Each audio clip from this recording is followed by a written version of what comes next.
Okay. Okay. Take 3. Here we go. Take 3. So we were just recording the past like 4 minutes, and it was very awkward. Emma was helping me put on my mitten that keeps my hands warm because my hands are really, really cold. Well, at least the left one. And it just took a lot longer than expected to put on, so it's a lot awkward. I have it recorded, so I might clip a little bit of it of her struggling to put. Funny. It's just, a day in the life. A day in the life, right? Mm-hmm. How you doing, baby? I'm doing great, boo boo. I'm excited to be here with you. One of my favorite things to do. I'm excited too. We didn't think we were going to record today, and because whatever, just yeah, stuff. We weren't in the mood for it. We're in the mood. I mean, I think people can understand with everything going on, and also but Skylar went to bed, and I was like, you know what? Let's do it. So let's get started. Hello, friends. Welcome to the Couple Shift. I'm Maria Leandra. And I'm Jules. And we are a husband and wife team on a mission to shift the way we live our lives and co-create what really matters. We don't always agree, but together we're figuring it out. Thank you for joining us. We're so glad you're here. I gotta add another shortcut on there so I can get your camera. Camera 1, camera 2, fascinating. Camera 3. He does not have me in a shortcut. I know. What happened with the music? I accidentally just cut it off there for a second. I totally just ended it. I'm like, all right, we're getting started. Let's go. So, there you are. Yeah. There's the camera 2. And there's video, so if you want to go see this, just go to our YouTube channel and subscribe and like it and share it. All those good things. This is as real as it gets, folks. As real as it gets. Yes. Yeah. I was like, it's late night. It's well, not late night. It's not that late. It's 9:38. It's late. That sounds like the woman that I heard earlier today. You. No, that's a very different woman. No. In the sense of it's 9:30 and it's late. What did you tell me today in the car? Was different. No, because it's what this is exactly the same thing. Because you're funnier. So we go to Costco today. Riveting. And we're there to go. You just couple goals.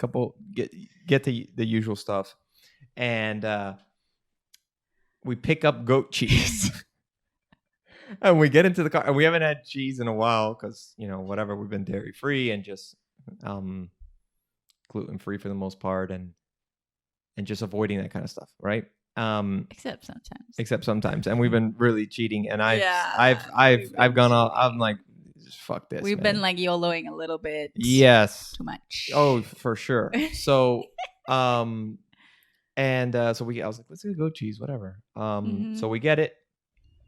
We get in the car, and as you're putting the seatbelt on, you literally just say, I guess to yourself or to me, or just I felt like it was to me. I am so excited for this goat cheese. And I was just like, that is what is it? What did I say? I already forgot, but I was just totally caught up. I'm like, what happened? You're freaked out. It was something like, no, because I have to check on my incense. It was something like, you're boring when your wife says, right. I'm so excited about the goat cheese. Yes. Please hold. Yes. What happened? All right. We have some technical issues here. No, I just fell off that. Oh, so that's what that thing was burning? Our house is going to go on fire because of incense. I know they got eso. So riveting stuff. Yeah. So I was and am very excited about the goat cheese. It's delicious. It was. And it comes in these 2 like little rolls, like these 2 logs of goat cheese. And then Skylar, so we haven't gotten goat cheese specifically in a very long time. But during a period of time we were getting it. And Skylar was little and he liked it. He showed an affinity for goat cheese. And he asked for it, like really little. He would ask for queso de cabra. And so he saw it in the fridge. He was like, Mami, ¿qué es eso? I'm like, oh, it's goat cheese. He goes, oh, sí. And he says, Mommy, do you remember yesterday? He always says either yesterday or tomorrow. Like his concept of time is obviously still getting formed. Mhm. So he says, did you remember yesterday when I used to eat goat cheese in our old house? This Oh, was you remember that? probably like When- a very long time ago. Not even months ago. Like a long, long time ago. I mean, right when he turned 3, probably around that time. No. The goat cheese? Yeah. There's no way that he remembers when he was 2 years old eating goat cheese. I don't know, babe. I I don't- I wouldn't don't put think so. anything past that kid. I don't. So he got so excited about it and then asked me for a little bit. I was, of course. So I put a little bit on a plate and he was eating it with a spoon. And at first, because it has that like a sour kick to it. Yeah. Like that, you know. It's good stuff. And he was like, And he was liking it. Mommy, I don't know. At first, Oh, he he was like, I was, don't know I if I don't know. like this. But then he got into it and he did like it. He is so freaking difficult sometimes with food, man. It can be so frustrating just to get him to sit down and eat something. Yeah. Thanks. I mean, name me any toddler that doesn't have, you know, some sort of difficulty with food. Yes, it's true. And no, and Skylar's always been pretty good with food. The thing is, like everything else in his world, he wants to have things his way currently, which means he's gonna give you a full length explanation of why he wants something a certain way. Pero. And he has all the ideas, and he wants to just like, you know, transform the world into his He own, wants to control everything. into his in own every aspect. domain. Except if he needs you to open something, then he'll allow you to open just a little bit of a Just sliver. bit, If just you a do more little than that, bit. forget it. He's throwing it away, You're done. and it's done. You're done. You have to like preface everything. Yeah. Yeah. I don't know. You brought up the goat cheese. Where do we go from here? I don't know. We promised we were going to do our word of the year. Oh my gosh. So I'm putting you on the spot right now putting me on the because we got to spot. follow through with what we said. Can you start with yours? Absolutely. My word Perfect. for 2021, Drum roll, please. drum roll, is rise.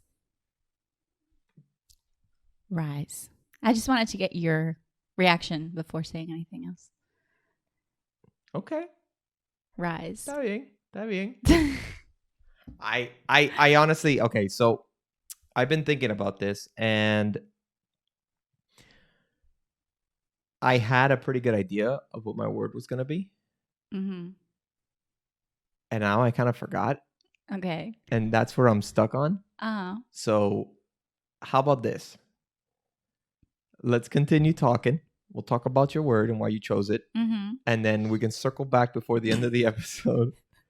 And hopefully it comes to me. I honestly, I don't remember, babe. I Well, really don't okay, remember. then use that as an opportunity to just think about it again and what intuitively comes up for you. So, Mhm. your word of the year, and by the way, I know someone who has an incredible meditation that can help you discover your word of the year. Okay. Just, you know, wink, wink.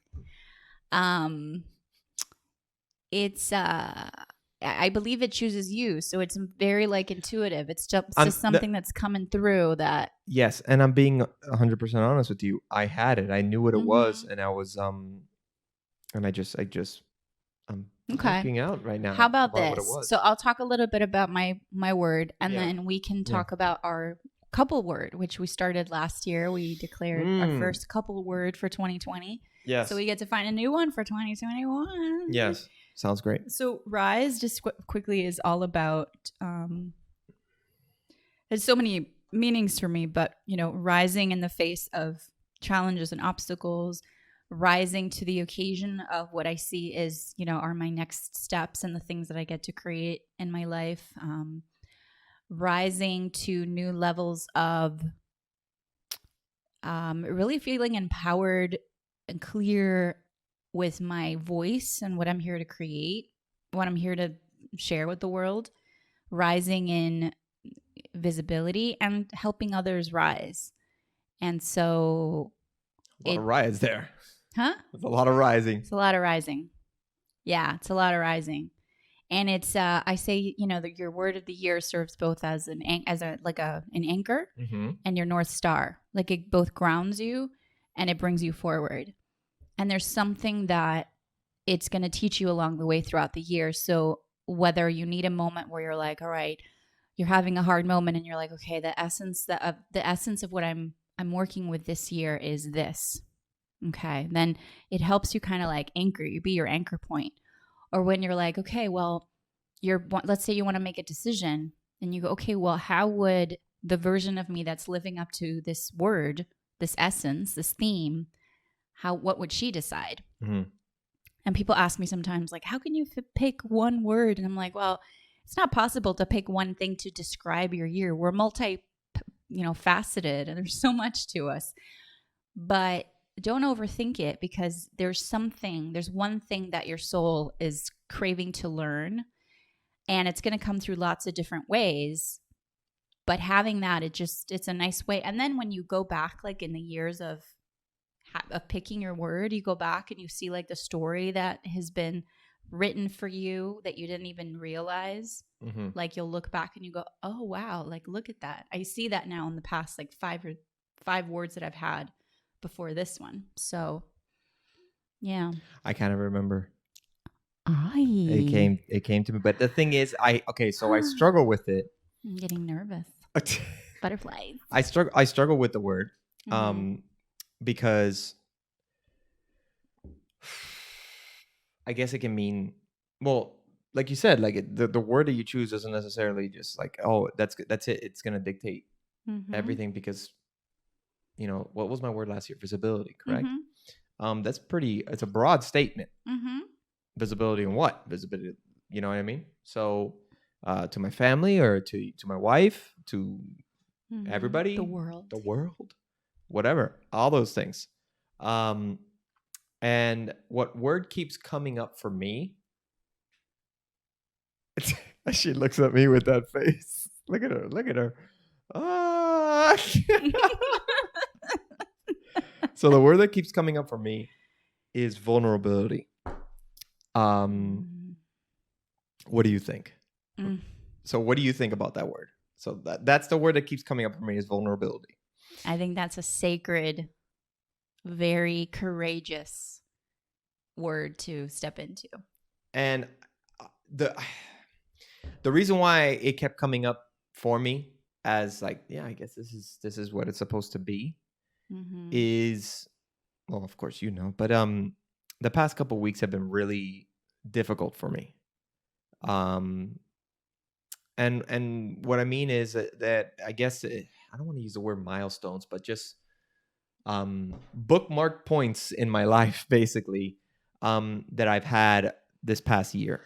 From being from being diagnosed with ALS to experiencing more difficulty with my arms, in using and doing things, especially in particular with my hands. I've had a couple times where I've fallen, because not because of necessarily my legs, but because your upper body deals with a lot of balance.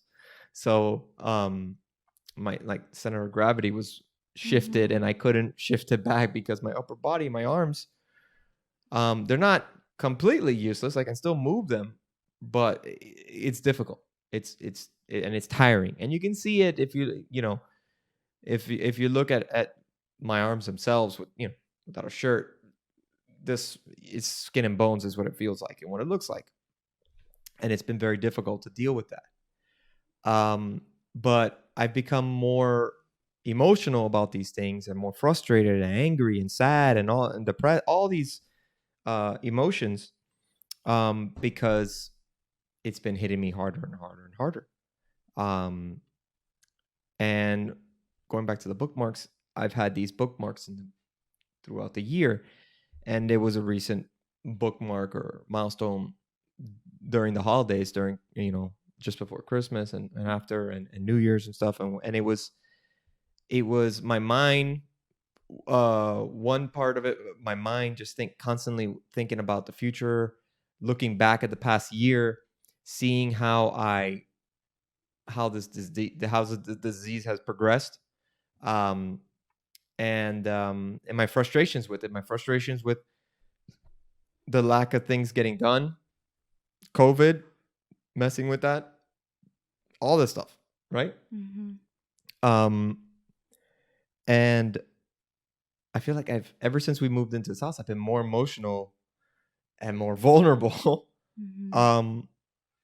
dealing with it, because it's been hitting me hard. And it's we've talked about it before, where I gave the analogy of a war, and I was saying that I've been losing a lot of battles. I've been feeling like I've been losing a lot of battles, and the war's not over. And I'm not here to tell you to say that I'm done. I'm giving up, or no, no. But it's been harder and harder and harder.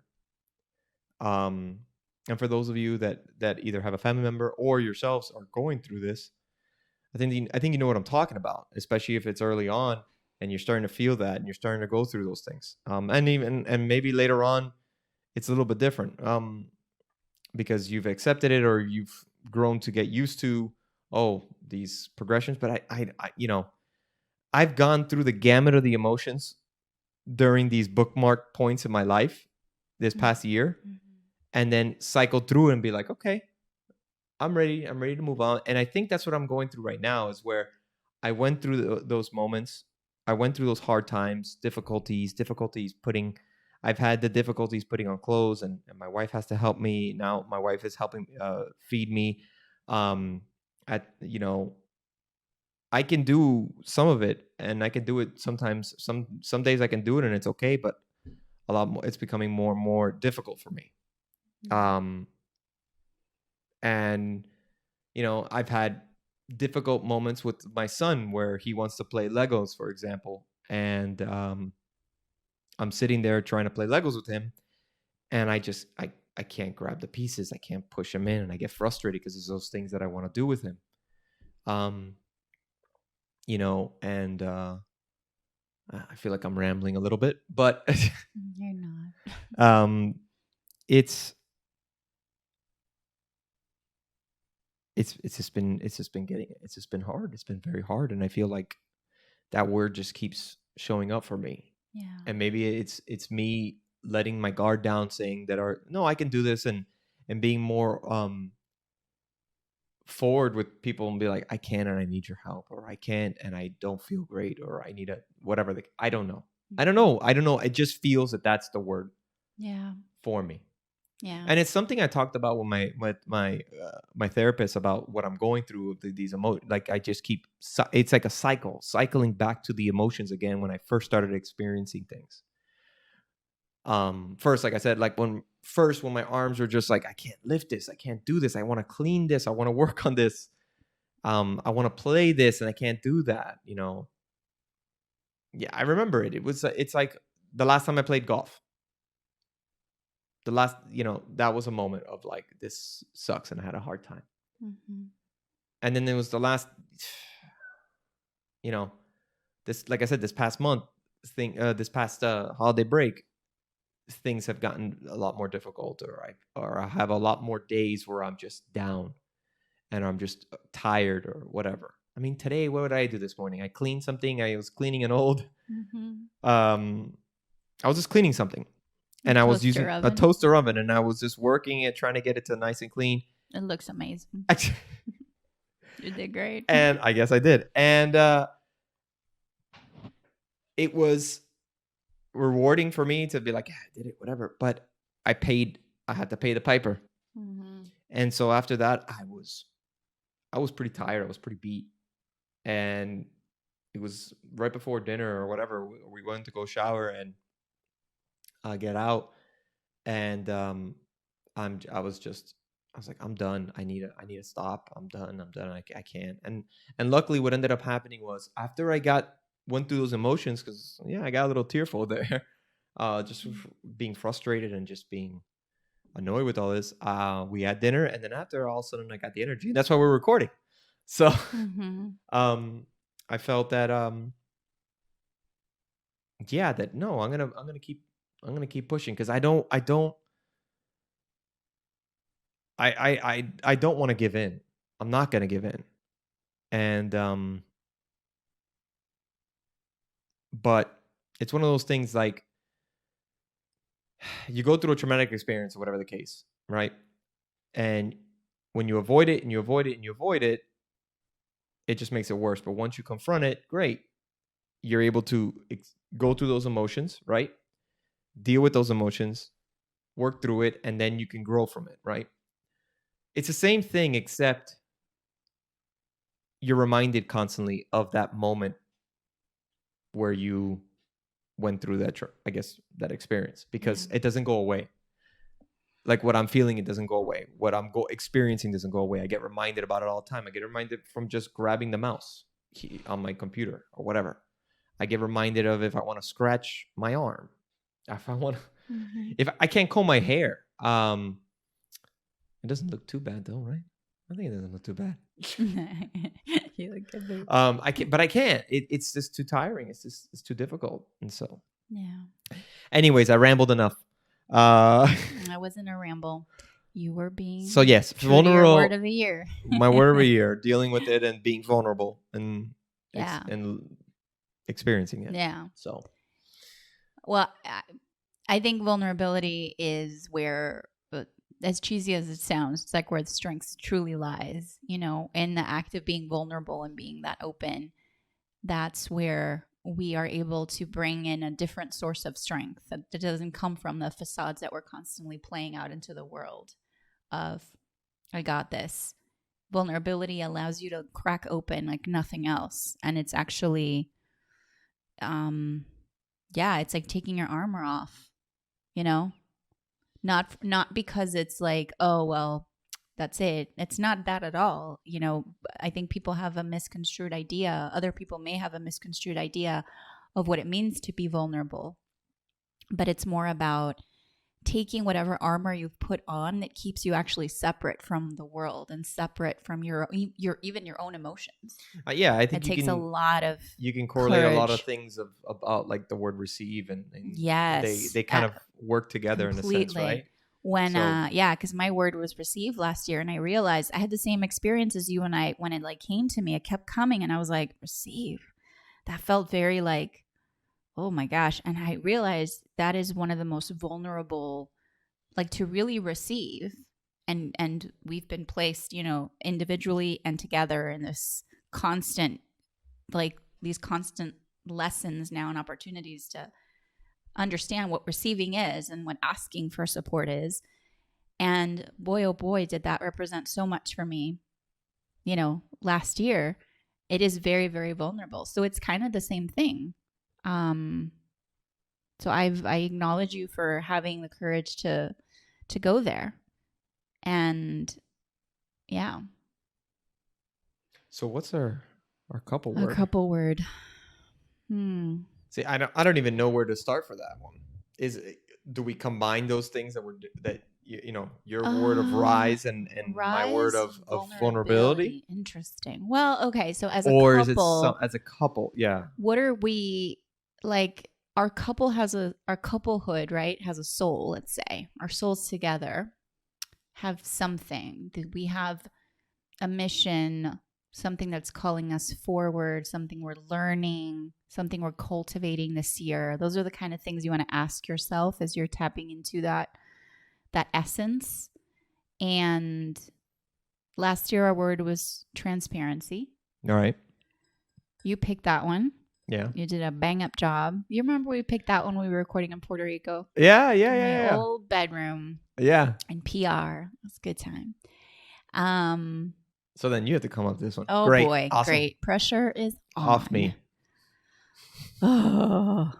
Well, let's think about it. So, yeah. So if we were to, how did transparency play a role this past year with each other? Okay. Yeah, it definitely played a role with each other. Mm-hmm.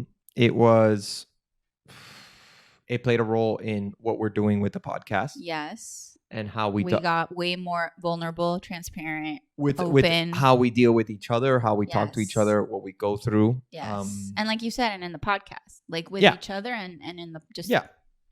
I think with friends and family, those close to us. With friends and family. We made a lot of strides. We did a lot of inner work last year. We did. And it'll continue, but man, did we do a lot of inner work. And I think that also is like shedding the layers, right? You think about transparency, vulnerability, all that stuff. It's like just shedding layers. my theory is, people, you're not becoming something, you're remembering who you truly are, because there's so many layers and layers and layers that have been put upon us by society and just everything. And also just there's so much conditioning, not just what we are living, but also what has been kind of like brought up by our ancestors and everybody. There's a lot of stuff that's carried over, and it's passed, often unconsciously, and often it's energetically very much. And that's the language I speak. But the point is that we have a lot of stuff, right? So we're actually peeling off the layers so we can remember and reveal who we really are. Honesty, something about honesty keeps coming up for me. But I feel like that's not enough. I just, that's not necessarily what I would think our word is. I just said reveal, and there was something there about, because when you're revealing, it's like, it's not that one, but you're revealing your truth, your naked. Of course, that's what you think of right there. Word. That's the word, naked. The word is naked.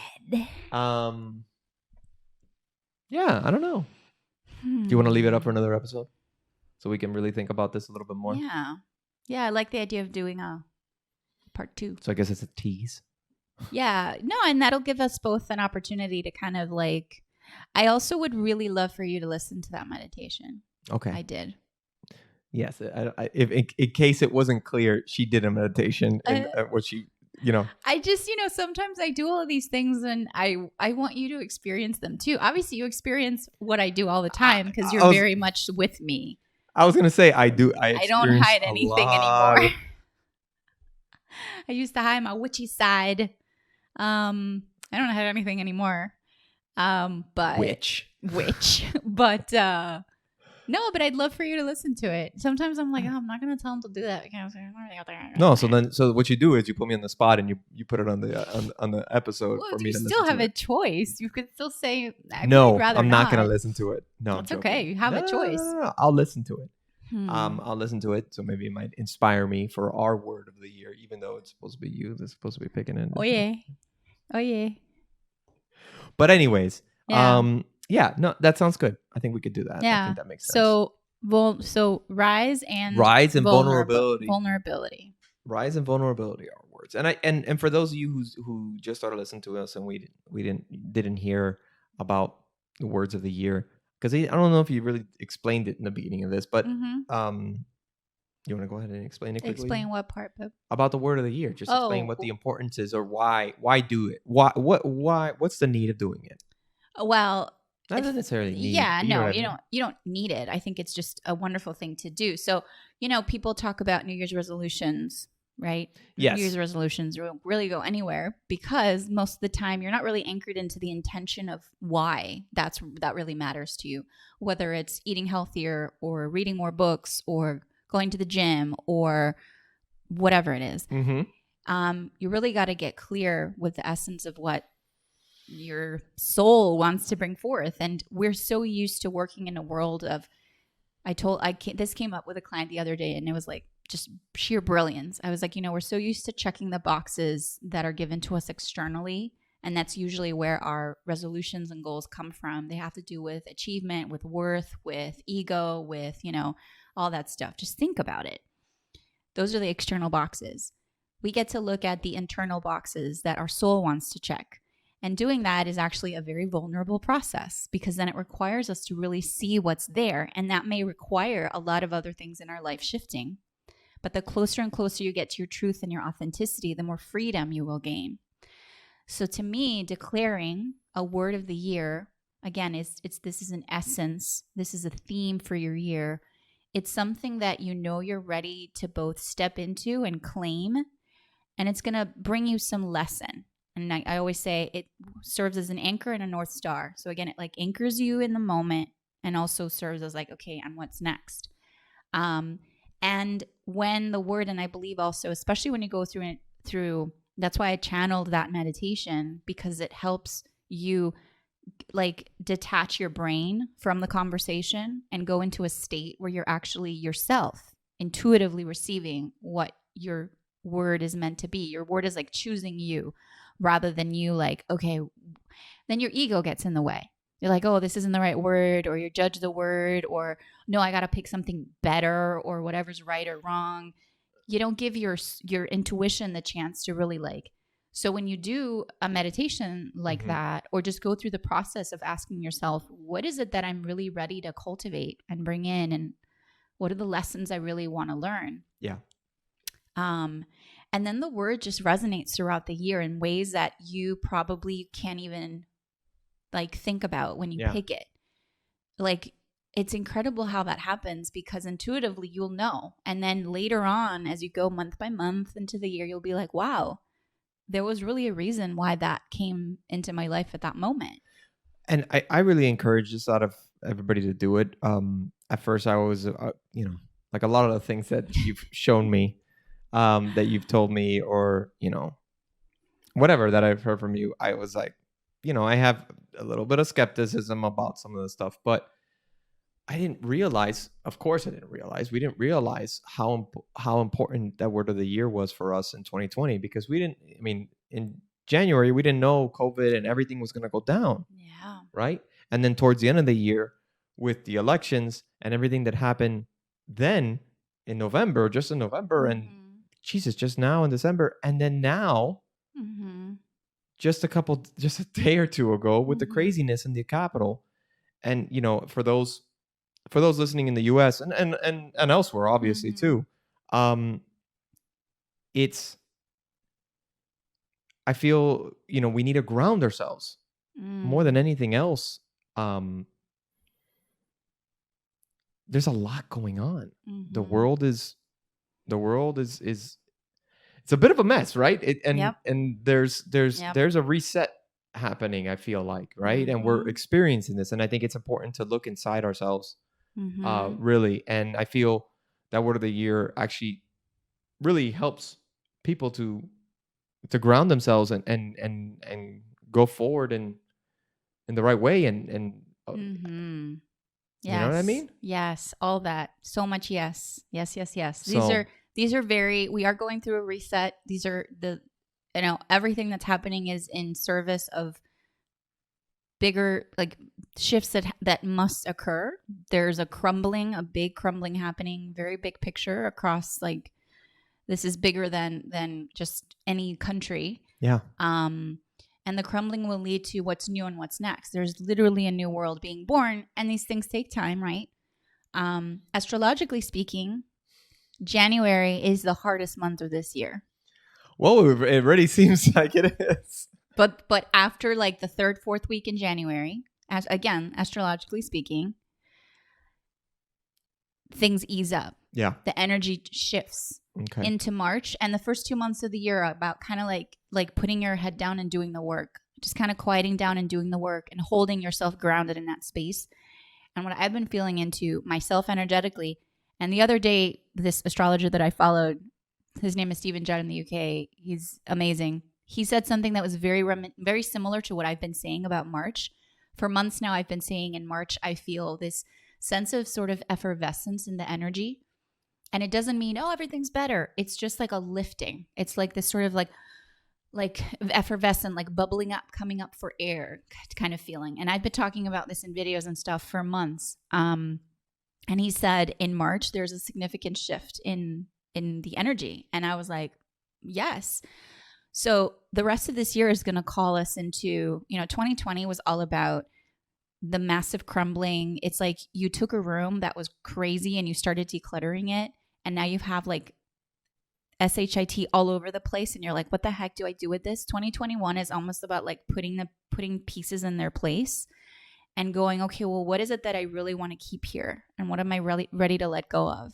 Mm-hmm. So whatever you're feeling right now, I love that you brought up this idea of being grounded, because what happens is when people are in that default hamster wheel of life, you don't take the time to sit with yourself and just really think about, okay, what is my internal, what would you call it? I call it soul intuition. What would you call it?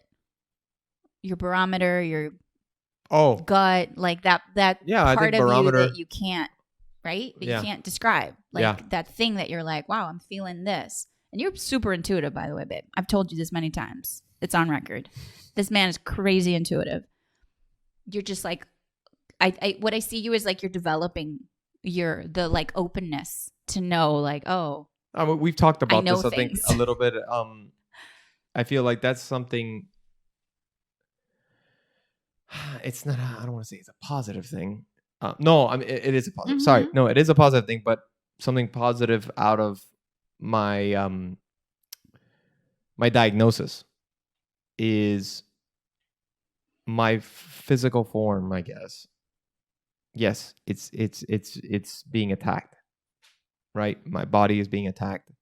I'm physically being attacked by myself, apparently. You know, but my mind, I feel, and my that barometer, whatever, that the gut feeling, the spiritual, all that stuff feels like it's growing. Yeah. More than ever before. And I think it has to do with, well, when you lose something, like I've been losing, you start to, I guess, look elsewhere and internally, or look internally, and I guess that's why I've grown in that sense. Yeah. A lot more this year. Yeah. Because that wouldn't have been the case last year. Right. Last year is in 2019. I mean, sorry, so 2 years ago. Right. No, I remember one of the first conversations I had with Tom, with our therapist, in absolute, of course, tears. I said, you know, what I know for sure is that while my husband may be losing his physical abilities, and this is early on, right? But we were seeing, obviously, I was like, well, we saw the effects. We started seeing effects of it, and, you know, symptoms and things like that. And I said, you know, what I know for sure, Tom, is that while Jules is losing his physical abilities, I said, I know that his spiritual abilities are going to expand. And that was like early on. And I think, you know, Tom was crying too. And it was just that moment of like, just a knowing, like, this is just what's, and yeah. I mean, I'm so glad you brought that up about that spiritual link. Because just going back to the word of the year, in a very kind of practical sense, it's something that actually helps you develop your link with spirit, your higher self, the universe, intuition, whatever you want to call it. It's like, you know, you can call it Jerry. You can call it Jerry. I love that. Jerry. Wink, wink. Extra points if you know where that's from. So your link with Jerry, you actually can develop it with picking your word of the year. Yeah. Because like Jules said, we didn't know, our mind didn't know. Oh, when we declared those words, it just kept what was coming going up to happen. And yet here we are. Like afterwards, you're like, oh, wow. And that's when you know, oh, my link with something beyond what I know, beyond my computerized brain.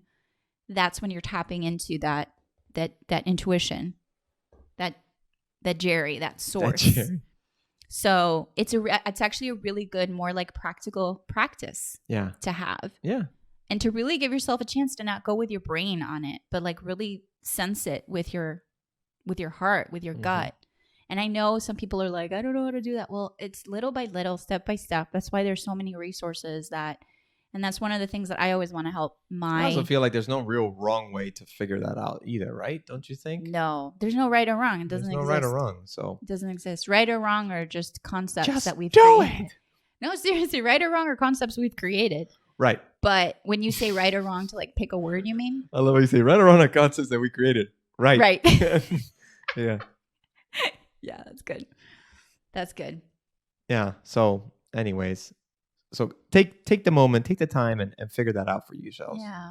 Find that word, find that grounding. It's powerful. For this new year. You know, we may feel like we're off to the wrong foot, but I think I think there's no right or wrong, but I think we're off to the right foot. I know we're off to the right foot. This was incredibly painful. Cleaning is hard. This week was painful. This week, what happened like took us down in terms of like it takes your heart down. These are hard times. Yeah.